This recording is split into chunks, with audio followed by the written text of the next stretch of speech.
Beijing दौरे से चीन की तिलमिलाहट सामने आएगी। डोभाल के आने से चीन इतना डरा हुआ है कि उसने यहां तक कह दिया है कि डोकलाम पर कोई बात नहीं होगी। डोकलाम से हर हाल में हटना सिर्फ भारत को ही होगा। हम आपको बता दें कि चीन से विवाद के मामले में डोभाल ही भारत की ओर से विशेष दूत है। 4 जून 2015 मणिपुर के चंदेल जिले में उग्रवादियों ने हमला कर सेना के 18 जवानों की जान ली थी। भारत ने उसका बदला लिया था, म्यांमार में घुसकर उग्रवादियों को मारकर।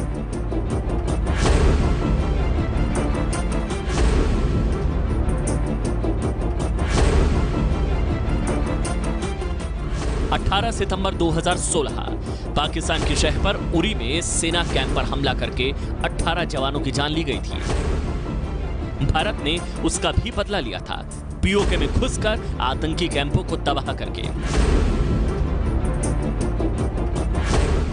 दोनों ही ऑपरेशंस को अंजाम देने वाले देश के सैनिक थे, लेकिन दोनों ही ऑपरेशंस को अंजाम देने के पीछे थे अजीत डोभाल, देश के राष्ट्रीय सुरक्षा सलाहकार।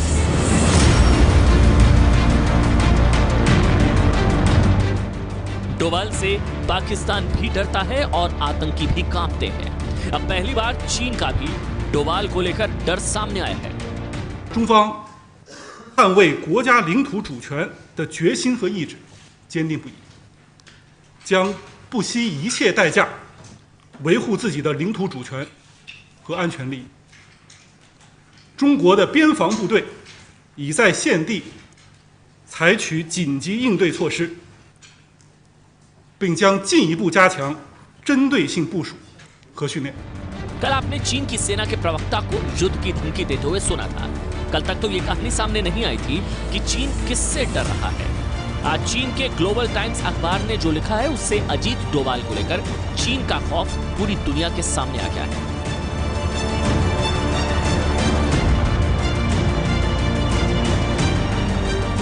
ग्लोबल टाइम्स में कुछ लिखे जाने या कहे जाने का मतलब है कि वो चीन की सरकार कह रही है। ग्लोबल टाइम्स अखबार ने अपने संपादकीय लेख में अजीत डोभाल को डोकलाम विवाद का मुख्य साजिशकर्ता लिखा है। चीन का यह डर सामने आया है डोभाल की चीन यात्रा से ठीक पहले। डोभाल 27 जुलाई यानी कि 2 दिन बाद बीजिंग में होंगे, जहां ब्रिक्स देशों के राष्ट्रीय सुरक्षा सलाहकारों की बैठक होनी है। चर्चा जोर शोर से है कि डोभाल चीन में चीन के राष्ट्रीय सुरक्षा सलाहकार से डोकलाम विवाद को लेकर बातचीत कर सकते हैं। एक उन्होंने आज स्टेटमेंट दी कि आप पहाड़ हिला सकते हैं लेकिन चाइना को वहाँ से नहीं हिला सकते। फिर उन्होंने कहा आपके जो NSA आ रहे हैं, हमारे NSA शब्द उनसे मिलने से भी इनकार कर दें। वो NSA की मीटिंग है, मीटिंग में होंगे लेकिन बायलैटरल मीटिंग नहीं होगी, लेकिन साइड लाइन पर कोई बातचीत हो सकती है। ये तमाम जो पोस्चरिंग है, साइकोलॉजिकल वॉरफेयर है, दबाव बनाने की कोशिश है, लेकिन चाइना समझ रहा है कि हिंदुस्तान के सामने ये दबाव वगैरह नहीं चलेगा। ग्लोबल टाइम्स अखबार ने भारत की इस उम्मीद को तोड़ने की कोशिश की है कि डोभाल के आने से डोकलाम विवाद और भारत चीन के बीच रिश्तों का टकराव खत्म होगा। चीन तब तक भारत से कोई बात नहीं करेगा जब तक भारतीय सेना बिना किसी शर्त के डोकलाम से हट नहीं जाती है। डोभाल को लेकर भारत में सचमुच उम्मीद है, सरकार को भी और मीडिया को भी। ग्लोबल टाइम्स ने भारतीय मीडिया का भी मजाक उड़ाया। लिखा है, भारतीय मीडिया अपनी सेनाओं के पीछे हटने के सम्मानजनक तरीके का रास्ता ढूंढ रहा है। हमारा विश्वास है कि अगर भारत अंतर्राष्ट्रीय कानूनों को मानता तो सेनाओं को पीछे करने से उसकी शराफत जाहिर होगी। चीन को अपनी सेनाएं हटाने या सड़क निर्माण टालने के मामले में भारत के साथ सहयोग करने में कोई आपत्ति नहीं। भारत ने सिक्किम सेक्टर में जबरन सीमा पार कर घुसकर आकर गलत किया और उसे अपनी गलतियां सुधारनी होगी। हम ये चाहते हैं कि अगर संवाद चल रहा है कि भी अगर कोई बातचीत बैठकर करनी है तो दोनों अपनी अपनी सेनाएं हटाएं।